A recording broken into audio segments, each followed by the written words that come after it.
Abu lindi nga një familje shumë e varfër në Tanzani. Askush nuk na merr leje për të lindur në këtë jetë se ku duhet të lindim dhe çfarë duhet të bëhemi gjatë jetës sonë. Pra, ai lindi jo vetëm në një familje të tillë, por lindi edhe ndryshe nga vëllezërit dhe motrat, sepse Abu ishte albin. Dëgjojeni këtë histori, vërtet të dhimbshme. Duhet të dini që sot, kush është rastisht dhe nuk e ka bërë ende, bëjini like faqes dhe video si të shihemi sërish dhe ju falenderoj që jemi prerë bashkë.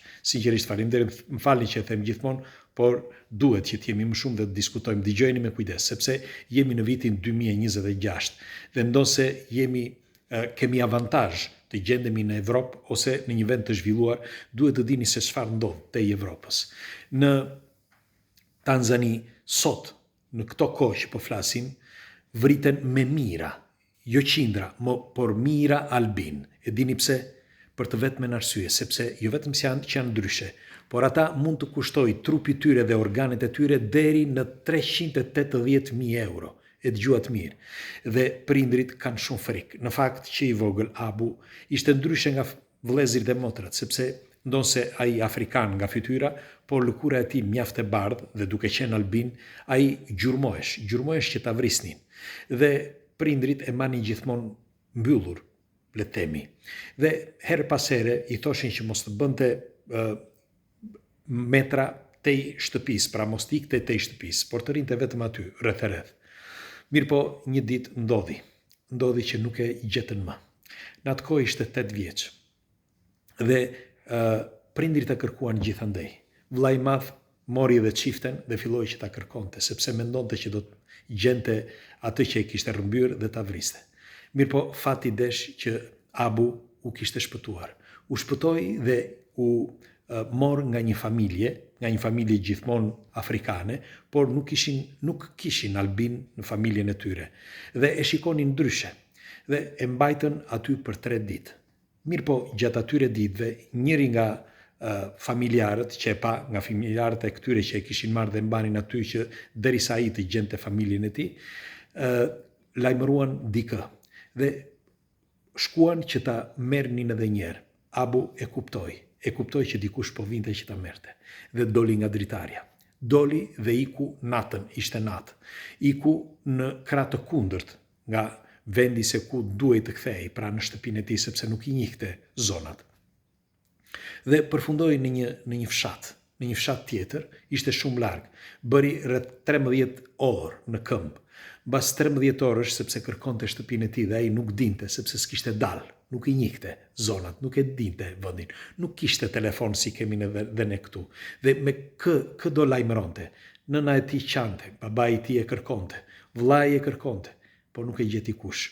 Si përfundim në atë vend të vogël, desh Zoti që ai takoi një grua të mirë dhe gruaja e mbajti në shtëpi.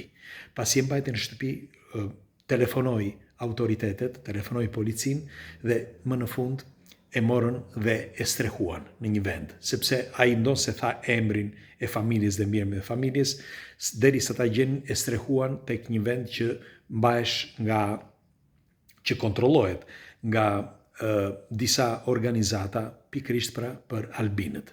Ishte mes shokëve të tij aty. Dhe dal nga dal aty, duke u strehuar me ata shokët e tij për ato 3-4 ditë që ishte aty, u kënaq me ta, sepse pa shok, më në fund ishin njësoj si ai dhe mund të komunikonte me ta. Si përfundim e gjeti familja, e takuan, mirë po Abu tha që kërkonte që të rrinte aty sepse ishte shumë me rrezik nëse do të jetonte në fshatin ku ai kishte lindur. Dhe si përfundim e lan aty, qëndroi aty për një farë kohe, pastaj e çuan në ishullin e albinëve. Për ju që nuk e dini, gjendet një ishull në mes të liçenit Victoria, vendi quhet Ukerewe, një gjë e tillë, Ukerewe. Dhe ky Ukerewe është një vend, pra mu në mes të liçenit Victoria, e kanë bërë aty apostafat organizatat që mos të afrohen afrikanët. Dhe e dini pse? Pikërisht pra sepse edhe aty, me kalimin e kohës, janë munduar me armë që të vjedhin albinët. Dhe çfarë bëjnë me ta?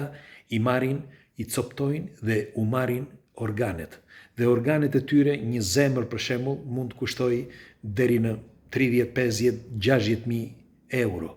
Një kërciri tyre, për shembull kock, apo një thua i tyre, apo diçka, pra çdo pjesë e trupit të tyre e shesin. Dhe e dini se kujt ja shesin? Ja shesin njerëzve. Sepse afrikanët thonë, pra pjesa dërmuese, siç thonë magjistarët, sepse ata janë magjistarët e zinj, ata u kanë shpërndar këtë ideologji ose këtë doktrin në mendjen e njerëzve në përgjithësi. Dhe u thonë që këta janë fëmijët e djallit dhe duhet që të shfarosen. Pastaj marrin, sepse u kanë thënë këta magjistarët që të mbajnë në shtëpitë e tyre një copë të këtyre që të zhduken, pra mos të futen në shtëpitë e afrikanëve. Mos të futet djalli, mos të futet energjia e keqe.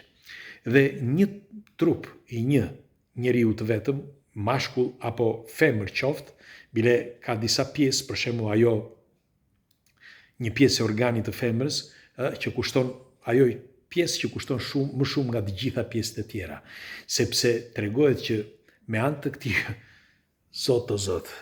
me anë të kësaj pjese këtu, largon shpirtrat e këqij, sepse është një vend ku në vend që të gjeneroj i shpërndan energjitë e këqija.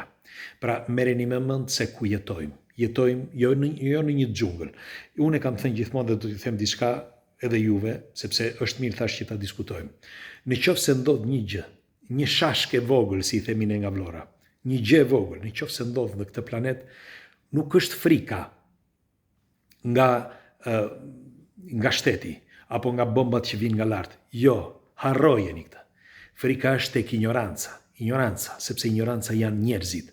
Ata të therin, ata të vrasin. Do vrasin njëri tjetrin vetëm për të ngrënë njëri tjetrin, sepse kjo është ignoranca. Ignoranca e njeriu për të mbijetuar është e madhe, sepse mund të vrasë edhe vllajin, mund të vrasë fëmijët, mund të vrasë çdo. Dhe atë që kemi dëgjuar edhe nëpër këto legjendat metropolitane, që gjoja janë legjenda metropolitane, janë të vërteta, një pjesë prej tyre janë të vërteta. Sepse njerëzit për mbijetes bëjnë çdo gjë. Janë të rrallë ata, ndoshta edhe tani duke parë dhe filma, duke qenë edhe më të zhvilluar psikologjikisht edhe në vendet e zhvilluara, shumë prej njerëzve e mendojnë ndryshe, mendojnë si mua dhe si ju. Pra e mendojnë që ne japim jetën për të tjerët dhe jo të vrasim të tjerët, me një fjalë për të shpëtuar ne. Se ndryshe nuk do të gjendeshim këtu bashkë. Kështu që duhet të dini që atje jashtë pjesa dërmuese e njerëzve janë jo vetëm ignorant, por e tejkalojnë ignorancën, sepse ignoranca kur bashkohet edhe me zemërimin ose me tmerrin, atëre shkon në skaj dhe mund të krahasohet me djallin. Dhe kjo është ajo që kam frikë nëse ndodh gjë. Dhe do ta mbyll me diçka që thoshte Shakespeare. Padyshim shumë për ju shedin, por unë e kam shkruar disa herë dhe doja që t'ja u përsërisja këtu me fjalët e mia, në vend që ta shkruaja, doja që t'ja u thoshja kështu. Shakespeare thoshte: djalli dhe tmerri nuk janë më nën tokë, tashmë gjenden mbi tokë. Sepse pse e thot këtë? Sepse nëse e keni parë, me një fjalë, një energji e keqe bën atë çka duhet bëj, merr atë njeri çfarë duhet bëj dhe kaq. Nuk është se e bën që të vuaj, e merr edhe kaq. Kurse njeriu bën tjetër gjë. Njeriu mund të shfarosë çdo gjë. Ne kemi shkatëruar botën, kemi shkatëruar familjen, kemi shkatëruar çdo gjë brenda një kohe të shkurtër. Dhe ky nuk është zhvillim, nuk mund të quhet zhvillim ky. Dhe të kthehemi edhe një herë tek albinët. Albinët nuk është gjë tjetër, ka ndodhur tani kohët e fundit, ndoshta me zhvillimin, ndoshta po ndodh diçka që ne nuk e dim, sepse askush nuk e di, por jo vetëm në Tanzani, dhe pikërisht në Tanzani ku është më e theksuar, por edhe në vende të tjera, lindin albin që në një përqindje shumë të madhe, sot ka me sa di unë rreth 50 deri në 60.000 albin deri tani. Dhe është një shifër marramendse. Dhe ndonë se janë zhdukur po aq shumë rreth duke filluar dhe në vitet e fundit rreth 10 vjet, brenda rreth 10 vjetëve, 10 vjet janë zhdukur po aq. Sepse siç ju thash, njeriu e bën çdo gjë për para, për sport. Pra për të vënë një send brenda shtëpisë nga ignoranca që ka, sepse mendon që me atë sendin do zhduki ligësin dhe do zhduki djallin, kur djalli është brenda ti. Ju çfarë mendimi keni për këtë argument? Doja një komentin tuaj, ju falenderoj që jemi përbashkë dhe kalofshi një diell të këndshme.